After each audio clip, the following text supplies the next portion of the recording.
ကောင်းထီကောင်းလာရဲ့ဒုံရင်ရဲ့ပွေမှာကိုယ်နှလုံးသားချင်နာရဲ့ပန်းလို့ကိုပွင့်နေ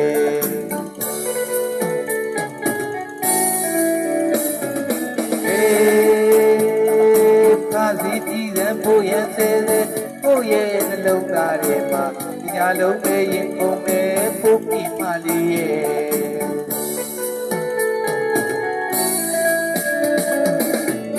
လက်ချက်ပြေးထားခဲ့တဲ့မျက်လုံးလေးရဲ့ချစ်လူနဲ့ဖန်ကားရတဲ့မျက်လုံးလေးရဲ့